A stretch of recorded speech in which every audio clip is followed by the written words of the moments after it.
नमस्कार दोस्तों, PU the Oxford ऑफिस्ट के यूट्यूब चैनल पे आप सभी का स्वागत है। तो जैसा कि आप लोग सभी जानते हैं कि विधानसभा चुनाव चल रहा है और बात यह है कि पटना यूनिवर्सिटी के जितने भी कॉलेज हैं वो जिस विधानसभा क्षेत्र के अंतर्गत आते हैं उसका भी चुनाव 3 तारीख को ही होने वाला है। इसलिए जितना भी हमारे यूनिवर्सिटी के प्रोफेसर्स हैं और जो भी हमारे टीचर हैं, फैकल्टी हैं, जो भी मेंबर हैं, वो सभी को है चुनाव में लगा दिया गया है। तो इसी के कारण है जो यूनिवर्सिटी में जो भी एडमिशन की प्रक्रिया है वो 10 के बाद ही होगा। पेपर में भी ये न्यूज़ है जो आ चुका है, जो आपको हम बताएंगे।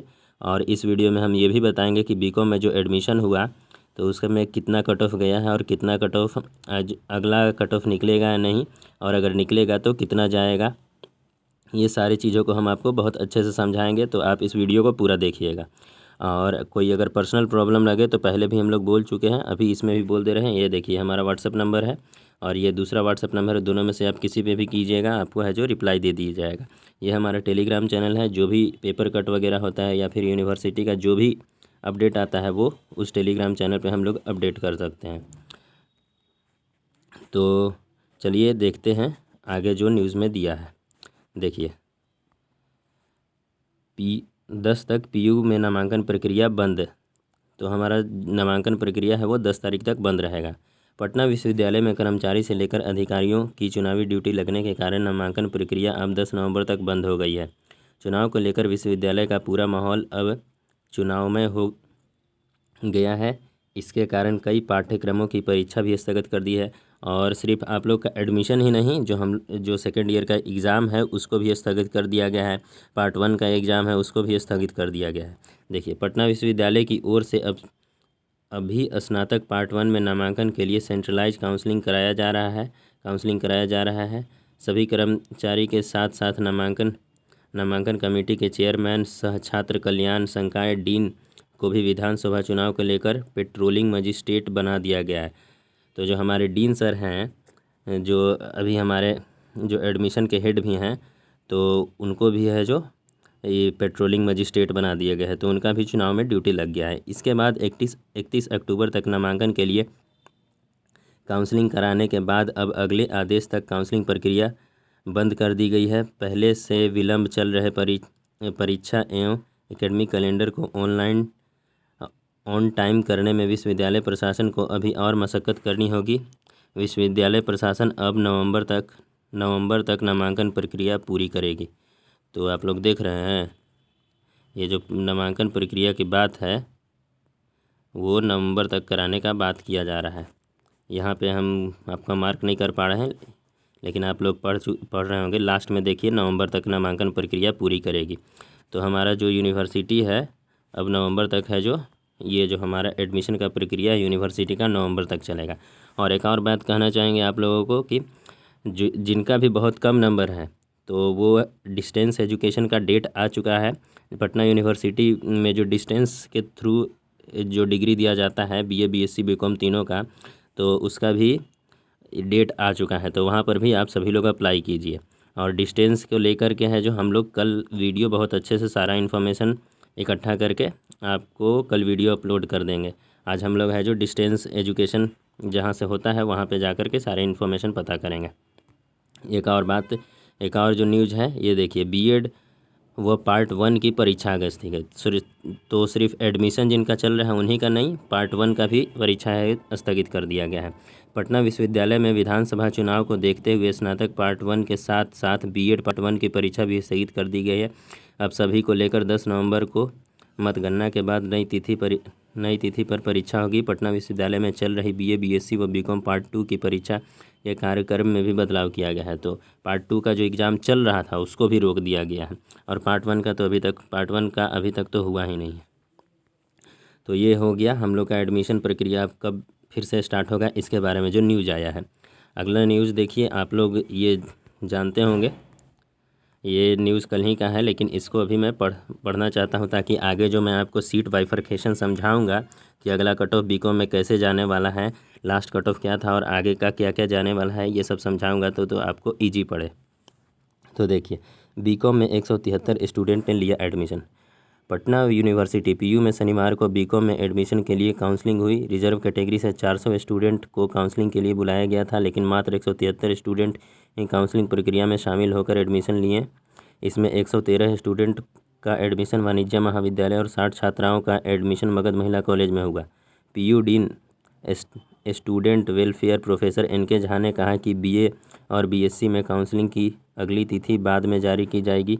अब 10 नवंबर के बाद ही काउंसलिंग प्रक्रिया शुरू होगी। ये देख रहे हैं ना, यहाँ पे ये कल का न्यूज़ है, कल ही बता दिया गया था कि 10 नवंबर के बाद ही अब होगा। और ये आज का ये जो पेपर कट है वो आज का है, जिसमें बताया गया है कि जिसमें एक बार और पुष्टि कर दी गई कि 10 के बाद ही अब एडमिशन की प्रक्रिया स्टार्ट होगा। आगे बात करें तो ये देखिए, अब इसमें हम ये जो फ़ोटो है इसमें हम आपको बहुत अच्छे से समझाएंगे कि बीकॉम का कितना सीट है, क्या कैसे हो रहा है। सबसे पहले बात कर लेते हैं हम लोग सीट की। तो हमारा वाणिज्य महाविद्यालय में 400 सीट है, आप लोग जानते हैं। जनरल कैटेगरी के थ्रू 160 सीट का एडमिशन हो गया है, ये भी आप जानते हैं। 113 स्टूडेंट ने कल एडमिशन लिया, तो टोटल हमारा 273 एडमिशन हो चुका है। लेकिन बहुत ही इम्पोर्टेंट बात क्या है कि 137 सीट बचा हुआ है, और 137 सीट बहुत होता है, 137 सीट कम नहीं है, और ये सिर्फ वाणिज्य महाविद्यालय का। अब देखते हैं एमएमसी में हमारा 250 सीट है, जिसमें से 100 सीट है जो जनरल कैटेगरी के थ्रू एडमिशन हो गया था, 60 सीट पे एडमिशन है जो कल हुआ है। तो फुल कितना हुआ है 160, और लेफ़्ट कितना है तो 90। अभी मगध महिला कॉलेज में भी 90 सीट बचा हुआ है। तो आप लोग समझ लीजिए 127 सीट वाणिज्य महाविद्यालय और मगध महिला कॉलेज में 90 सीट बीकॉम के लिए है। तो सिंपल सा जो व्यू निकलता है वो ये निकलता है कि अगला कट ऑफ आएगा ही, और अगर अगला कट ऑफ आएगा तो क्या कैसे जाएगा ये हम लोग प्रेडिक्ट कर रहे हैं। 100% ऐसा नहीं होता है, लेकिन इसके अगल बगल ही रहेगा। तो मिनिमम है जो अगला कट ऑफ जो निकलेगा उसमें मिनिमम 2 नंबर पीछे जाएगा, और मैक्सिमम है जो 7 जाएगा। और 7 कैसे जाएगा, तो किसी किसी कैटेगरी जैसे ईबीसी को 18% है जो रिजर्वेशन दिया जाता है, तो उसमें जो कट ऑफ है जो थोड़ा लंबा खींचता है। जबकि अगर एसटी का बात करें तो एसटी में सिर्फ 1% ही रिजर्वेशन है, एसटी में बस 1% ही रिजर्वेशन है। तो उससे होता क्या है कि इनका कट ऑफ भी अगर नीचे जाता है, भले ही स्टूडेंट कम ही क्यों ना हो, लेकिन मान के चलिए अगर 56 लास्ट गया है, तो इसमें अगर 56 से लेकर 50 तक में 4-5 स्टूडेंट हैं, लेकिन 1% अगर देखा जाए तो सिर्फ 4 ही स्टूडेंट हैं। तो इसमें एसटी में ऐसा हो जाता है कि प्रेडिक्ट करना थोड़ा मुश्किल हो जाता है, लेकिन ईबीसी वगैरह में है जो प्रेडिक्ट हो जाता है। तो अगर दोनों मतलब किसी का भी देखा जाए तो मिनिमम है जो 2 ही जाएगा, मिनिमम 2 तक जाएगा, और मैक्सिमम है जो 7 तक जाएगा। उससे आगे पीछे ज़्यादा नहीं जा सकता है। देखिए हम लोग सबसे पहले बात कैसे करेंगे, तो हम लोग लास्ट कट ऑफ देखेंगे। ये वाला जो सेक्टर देख रहे हैं इसमें हम लोग लास्ट कट ऑफ देखेंगे, और ये वाले में हम लोग देखेंगे कि अगला प्रेडिक्ट करके कि आगे क्या जा सकता है। तो सबसे पहले हम लोग वाणिज्य महाविद्यालय का देखेंगे, उसके बाद एमएमसी का देखेंगे। तो वाणिज्य में देखिए सब जो कट ऑफ हमारा गया था वो गया था ये 58 से लेके 56 तक, जो अभी का कट ऑफ हमारा गया था, जिसमें हम लोग का ये जो एडमिशन हुआ 113 और 60 113 स्टूडेंट और 60 गर्ल्स का, तो उसका कट ऑफ है जो 58 से 56 गया था। एसटी में 4 ही स्टूडेंट थे, और अगर वो अगला कट ऑफ निकलता है तो उसमें 54 जाने का संभावना है। एससी का बात करें तो उसमें 60 से लेकर 47 गया था। देखिए एससी को 16% रिजर्वेशन मिलता है, इसमें स्टूडेंट भी ज़्यादा रहता है लेकिन रिजर्वेशन ज़्यादा है, तो इसके कारण इसका जो फ्लैक्चुएट ज़्यादा होता है कट ऑफ। तो 60 से 47 गया था, और आगे देखें तो ये 47 से लेकर 40-42 तक जा सकता है, यानी 5 से 7 नंबर पीछे तक जा सकता है। बात करें बीसी का, तो बीसी हमारा 60 से 58 गया था, सिर्फ 2 नंबर आगे पीछे हुआ था। तो उसका अगर देखा जाए तो 55-56 तक जाएगा, अगर जाएगा भी। तो ईबीसी को 18% रिजर्वेशन दिया जाता है, और इसमें जो कट ऑफ गया था वो 60 से लेकर 53 गया था। 7 नंबर है जो 7 नंबर का गैप है, तो आप मान के चलिए 5 नंबर पीछे जा सकता है, तो आप वही 45, 46, 47 तक है जो प्रेडिक्ट कर सकते हैं। बात करें ईडब्ल्यूएस का, तो ईडब्ल्यूएस में हमारा 60 से लेकर 52 तक गया था, तो यहाँ 8 नंबर फ्लैक्चुएट किया था। रिजर्वेशन है जो 10% दिया जाता है ईडब्ल्यूएस को, तो आप मान के चलते हैं वही 45, 46, 47 इसका भी रहेगा ईडब्ल्यूएस का। और डिफरेंटली एबल्ड का बात करें तो उनका गया था 57 से लेके 34, और जो अगला कट ऑफ जाएगा वो 0 तक जा सकता है, क्योंकि वेटिंग लिस्ट में 0 वालों को बुलाया गया था। कहने का मतलब जिन्होंने भी फिजिकली डिसेबल्ड अप्लाई किया है उनका एडमिशन हो ही जाता है। तो ये हो गया वाणिज्य का। अब हम लोग बात करते हैं एमएमसी का। एमएमसी का इधर जो लिखने में थोड़ा गड़बड़ हो गया था, तो एमएमसी को इधर हमने लिखा है। तो एसटी का सबसे पहले देख लेते हैं एमएमसी में क्या था। तो 58 से लेके 45 तक गया था। 45 वाले को वेटिंग लिस्ट वाला था, लेकिन उनमें भी जो एडमिशन होना था वो हो ही गया था, और न होने वाला नहीं आए थे। लेकिन वैसे एसटी में सब आए होंगे, क्योंकि 4 ही स्टूडेंट थे। और अगर इसका प्रेडिक्ट करके अगर हम चले तो वो 40 जा सकता है, और चूंकि इसमें स्टूडेंट कम होता है तो थोड़ा दिक्कत होता है प्रेडिक्ट करने में। एससी का बात करें तो 59 से लेकर 37 तक गया था। देखिए 37 में वेटिंग लिस्ट वाले थे, तो ये जा सकता है 34 35 तक, ज़्यादा से ज़्यादा नीचे जा सकता है अगर अगला कट ऑफ निकलेगा उसमें। बात करें बीसी का, तो बीसी का 60 से लेकर 58 तक गया था। वाणिज्य मगध महिला में 60 से लेकर 58 तक। तो उसका अगर अगला कट ऑफ प्रेडिक्ट करें तो वो 56 से लेकर 55 तक जाएगा, उससे ज़्यादा नीचे नहीं जाने वाला है। अगर हम बात करते हैं ईबीसी का, तो ईबीसी में हमारा 60 से लेकर 50 तक 10 नंबर फ्लैक्चुएट किया था मगध महिला कॉलेज में। तो इसको हम लोग मान सकते हैं कि 3 से 5 नंबर फ्लैक्चुएट करे, 47 से 45। फिर बात करते हैं अगर ईडब्ल्यूएस, सबसे लास्ट हमारा अब यही ईडब्ल्यूएस बचा है। तो ईडब्ल्यूएस में हमारा 59 से लेकर 45 तक गया था। तो ईडब्ल्यूएस में बहुत ज़्यादा फ्लैक्चुएट किया था मगध महिला कॉलेज में। तो अगर इसको मान के चले तो 45 है, तो 40 से लेकर 43 तक जाएगा मिनिमम। अगर जाना होगा तो 40 जाएगा, मैक्सिमम है जो 43 जाएगा। तो ये हमारा है जो इसमें हमने आपको बताया कि एसटी का कितना जो एडमिशन चला उसमें कितना लास्ट कट ऑफ था वेटिंग लिस्ट वाला, और जो लास्ट टाइप में लिखा हुआ है वो वेटिंग लिस्ट वाला का था। जैसे इसमें 56 है, इसमें 47 है, इसमें 58 है। तो ये सारे स्टूडेंट जो हुए थे ना, जिनका 53 नंबर 52 नंबर था, 34 नंबर, इनको वेटिंग लिस्ट में, वैसे इनको वेटिंग लिस्ट में रखा गया था। वैसे डिफरेंटली एबल्ड में 0 तक वाले को वेटिंग लिस्ट में रखा गया था। तो अगला कट ऑफ जो हमारे बीकॉम के स्टूडेंट हैं उनके लिए बहुत अच्छी खुशखबरी यही है कि अगला कट ऑफ निकलेगा, और ये ज़रूर निकलेगा, क्योंकि ये स्टूडेंट बहुत कम स्टूडेंट हैं जो एडमिशन लिया, और बहुत सारे स्टूडेंट हैं जो दूसरे यूनिवर्सिटी में चल जा रहे हैं, क्योंकि उनको बहुत लेट हो रहा है पटना यूनिवर्सिटी में एडमिशन होने के कारण।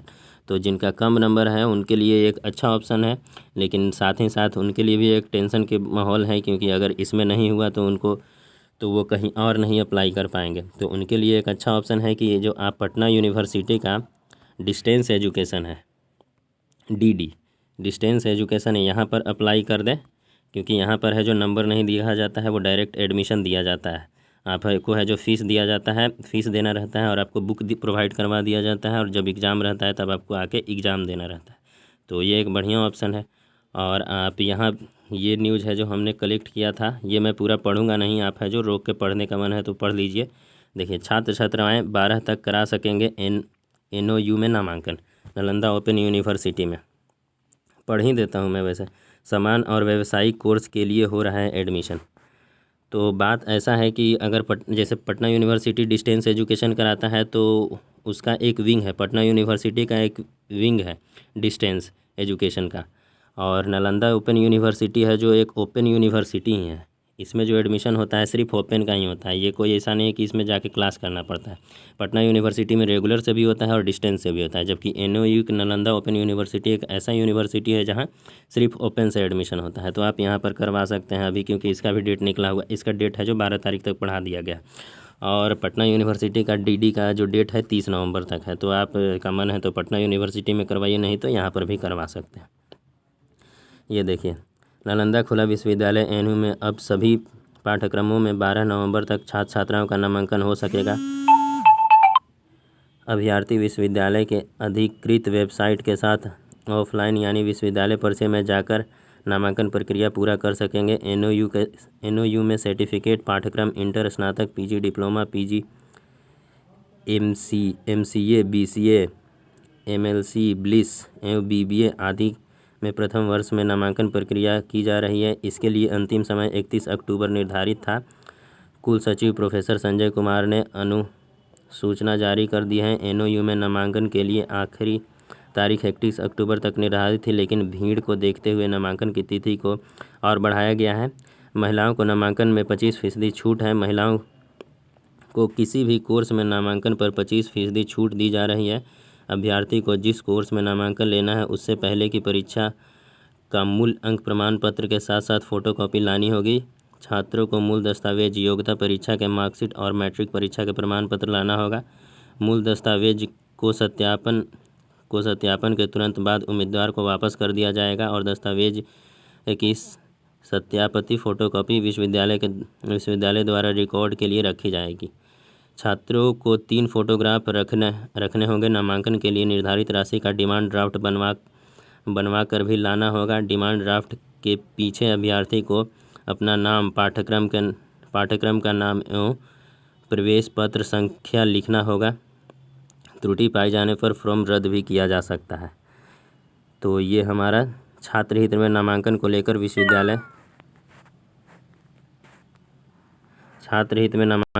विश्वविद्यालय ने बढ़ाया समय। छात्राओं को नामांकन में मिलेगी 25% की छूट।